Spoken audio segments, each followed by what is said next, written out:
তোমাদের সাথে শেয়ার করিনি। আমি কিন্তু কষানোর সময় যে মাছের ডিমগুলো দিয়ে দিয়েছি, যাতে একটু জুসি ভাব হয় অন্য কাজ করতে করতে।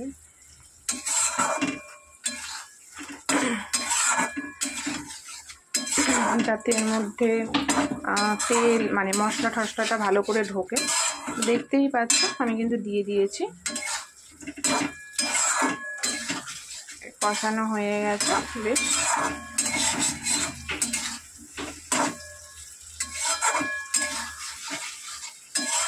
জল দিয়ে দেবো।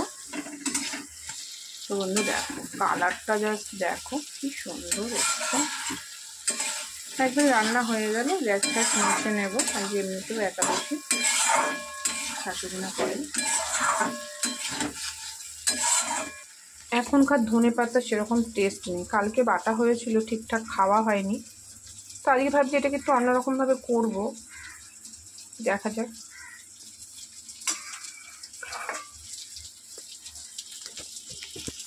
কীভাবে করা যায়।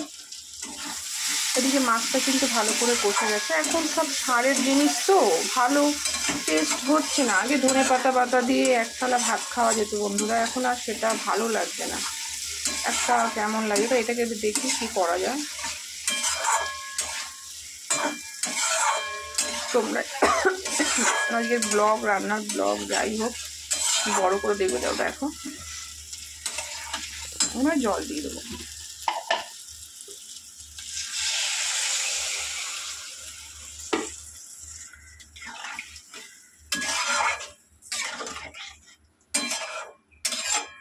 আজকে তো 3 জন খাবো।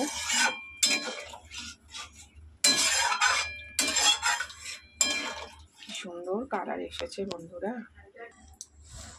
এবারে মাছগুলো দিয়ে দেবো, কারণ মাছগুলো দিয়ে একটু ভালো করে না ফুটলে এই মাছের যে একটা গন্ধ সেটা কিন্তু ঝোলে পাওয়া যাবে না।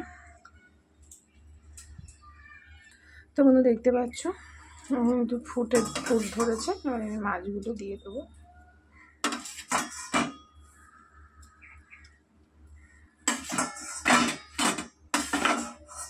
মাছের পিসগুলো কিন্তু খুব বড় বড় করেছে। তো এবারে ভালো করে ফুটিয়ে নেব।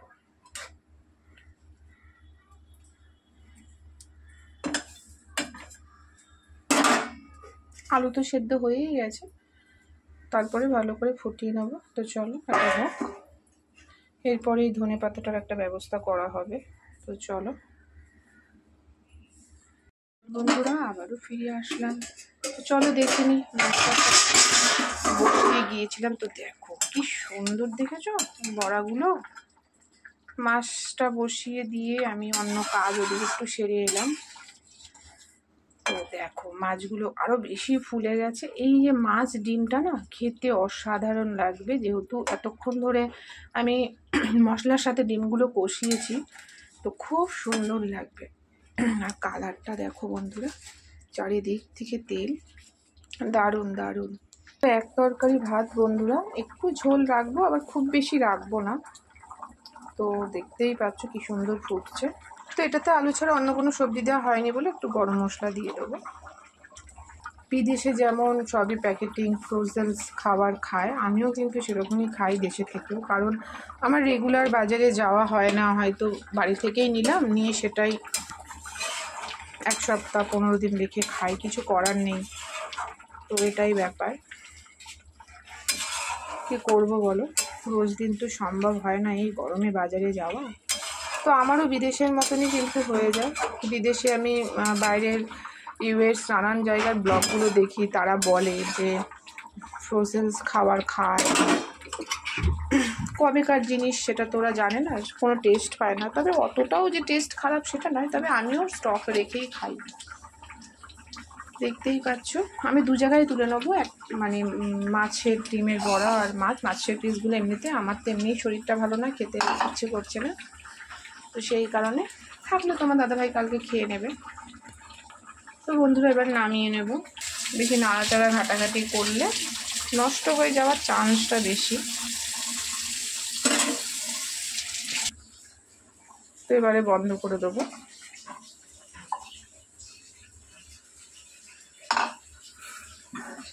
নামিয়ে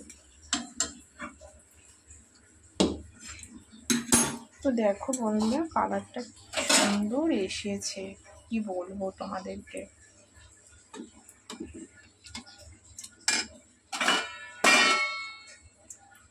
এটা হচ্ছে ছেলে, আগে তুলে রাখলাম। দেখো বড়াগুলো যা ভেজেছিলাম তার থেকে কত বড় বড় হয়েছে, আর দারুণ লাগবে জানো তো বন্ধু খেতে। আর এই বাটিটা নিয়েছে, দেখো মাছটা অপূর্ব হয়েছে।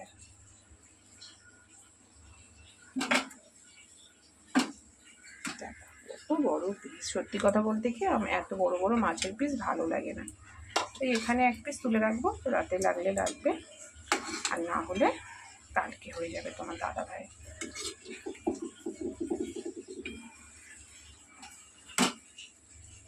তো চলো বন্ধু, আমি এবারে করে নিই, নামিয়ে নিই। দেখো এই হলো, আমি কিন্তু দু জায়গায় নামিয়ে নিয়েছি। দুর্ধর্ষ কালার এসছে বন্ধুরা, দেখো দেখতেই পাচ্ছ।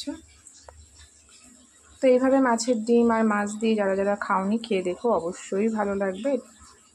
তো চলো এবারে ধনেপাতাটার ব্যবস্থা করব, দেখি কি করা যায়।